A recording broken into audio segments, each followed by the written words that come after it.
ketika Rasulullah SAW berada bersama para sahabat, tiba-tiba datang seorang peminta-minta, pikun, lemah, ya mungkin dalam pandangan orang kebanyakan dia sudah tidak enak dilihat, tidak sebar dipandang. Apalagi ini Rasulullah bersama para sahabat. Dan kemudian apa yang dilakukan oleh Nabi ketika para sahabat yang lain merasa terganggu dengan orang itu? Ya, maka Rasulullah dudukkan orang tua itu di pangkuannya, di paha beliau. Dan kemudian Rasulullah menyuapkan makanan kepada orang tersebut.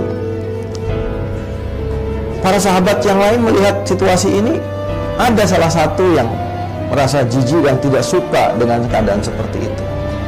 Akhirnya Rasulullah SAW membuktikan bahwa orang tersebut, dikatakan dalam riwayat hadisnya, tidaklah mati orang yang jijik kepada yang tua tadi, yang tua renta tadi, kecuali sebelum mati dia sudah merasakan keadaan yang sama dengan orang yang tidak dia sukai tadi. Dia merasakan menjadi orang yang tua renta, yang menyusahkan orang, yang tidak disukai orang. Orang ini kemudian merasakan hal yang sama. Itulah, kalau orang di dalam dirinya ada sikap takabur, maka Allah akan rendahkan dia di dunia, apalagi nanti di akhirat. Maka jadilah kita orang yang mengikuti sifat tawadu. Jadilah kita orang yang betul-betul menerapkan tawadu dalam kehidupan kita. Lalu bagaimana kiat-kiat menjadi orang yang tawadu? Bagaimana kiatnya? Bisakah kita menjadi orang yang tawadu? Tentu bisa. Caranya bagaimana?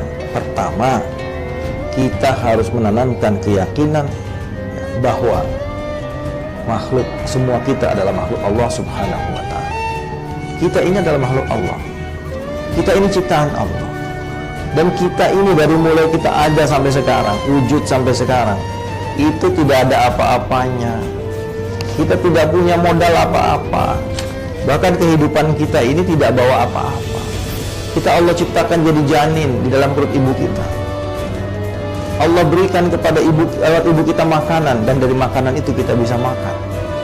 Allah berikan kepada ibu kita asupan gizi, sehingga dari situ kita bisa hidup 9 bulan di dalam kandungan. Lalu kemudian ketika kita lahir, Allah berikan kepada ibu kita air susu sehingga kita bisa menyusu.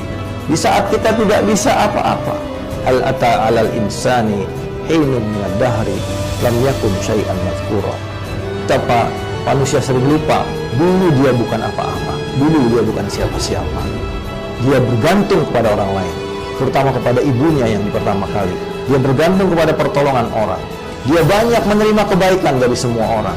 Bahkan tubuhnya pun, wujudnya pun adalah kehendak Allah, bukan dia yang beli, bukan dia yang pilih.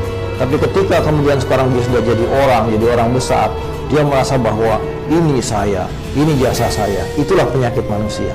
Maka tanamkan sikap bahwa kita adalah makhluk yang hina, kita adalah makhluk yang rendah, dan karena itu kita selalu merendahkan diri di hadapan Allah Subhanahu wa ta'ala, dan merendahkan diri di hadapan para makhluk Allah, karena kita menyadari bahwa kita bersama makhluk Allah yang lain, kita adalah sama-sama makhluk Allah Subhanahu